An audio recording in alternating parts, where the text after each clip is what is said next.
First time, I was nervous. I don't know what it was gonna feel like. I have a thing with needles. I tend to not like them.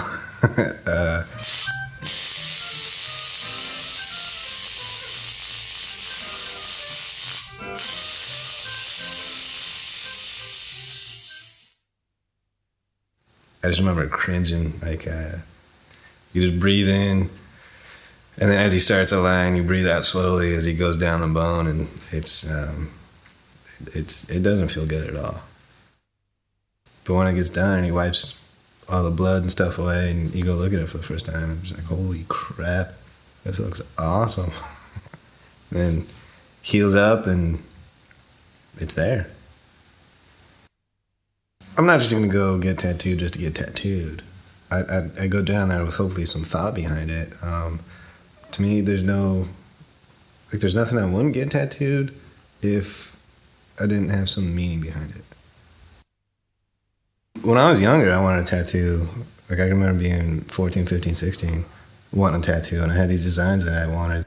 A lot of stuff were drawings or stuff that I saw somewhere else, and my parents, like, no way, they weren't having it. And if you're under 18, you have to get their permission. So they said, keep that picture around for a year, and if at the end of the year you still want it, then you should get tattooed. And I'm so glad I didn't get it then, because it would have been crap. I think I have 7 tattoos right now. My first one was on the inside of my forearm. My dad drew it. It was a cross with some axes behind it from my grandpa, who was a firefighter, his dad. And then my second one was a Cadillac symbol on my shoulder. I got that just after I bought my Cadillac. My third one was the helicopter on my arm. My dad drew that one too. He used to fly those. My fourth was the windmill on this arm. That was for alternative energy, because that was going to be a big part of my life. Actually, I think that was my fifth. My fourth one was the ribs on a ship. On this side was the pirate ship. That was my first one. I got that when I decided to move to Portland. After I moved to Portland, I got 2 skulls with 3 roses, and that was for my sister and I.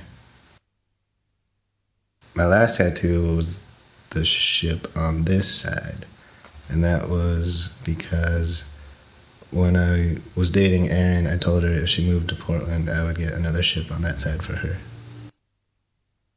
I think if it's going to be weird for anybody, it'll be the person getting tattooed. Like, the person doing the tattooing has been doing it for so long, they probably tattooed every part of the body, and they're just used to whatever position you guys are in. I mean, I was on my side, which you saw, and I mean, my ass was right there. So it's like he's kind of like working over it or cradling it, like getting in there. And it's like he let go of all inhibitions, like to do what he needs to do to make it look good. I don't feel like it's just another like service. Like, I feel it's more than that. I met this guy through a friend who had just gotten tattooed, and he told me, go talk to Terry Tweed. Like, he's old-time Navy guy. He just did this, and it looked really cool. We walked in, and Mav was, like, right when you walk in, you saw, like, Mav was just right there, tattooing. It's like, oh, hey. I was like, hey, is Terry around? I was like, oh, no, he's got the day off. We talked to him about getting these tattoos, and he has his portfolio sitting right there, and we're looking through, and we saw he did, like, a really cool skull. Kind of gave him our idea. And from there, he took it, did a really good job. Like, it's still one of my favorites. He's, like, super nice, super easygoing. Once you get in there and he knows that you're not there, like, to play around.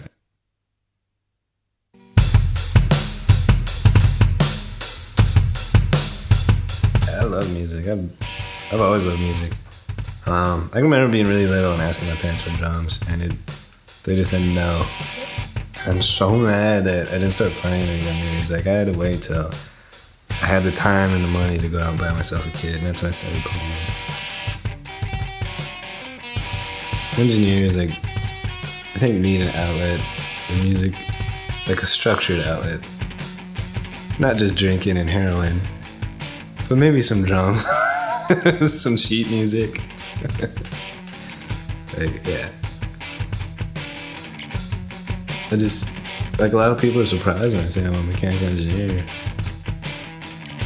Yeah, it just felt like something I was good at and could do. Like, I think if I was an engineer, it'd be in business. And to me, like, all the guys that were going through business school were the douchebag frat guys, jocks that were used to wearing collared shirts already, going to clubs. Like, nothing against business, but man, I just didn't want to do it. So I went with the douchebag engineer guy.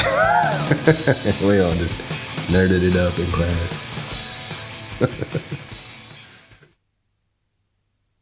In my head, I always thought of my left arm as being my family arm. So I was going to put, I still have some tattoos of mine from my mom, from my grandparents, and just kind of build that for, like, this is for my family. Because, I mean, without them, I wouldn't have gotten where I am today.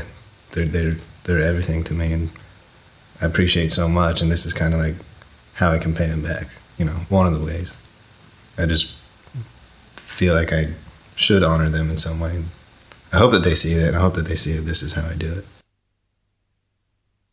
Like, for my grandpa, he passed away when I was 9 or 10, so I didn't get a whole lot to actually know him. A few of my memories of him were later in his life when he was going through Alzheimer's. It just kind of like the comments he would make that were, to me at the time, were funny. And I don't know, I just wish I had more time to get to know him. So I knew I wanted to get something for him. We all knew he was a firefighter, and I thought that was really special. And that's how I kind of came to the decision to memorialize him like that.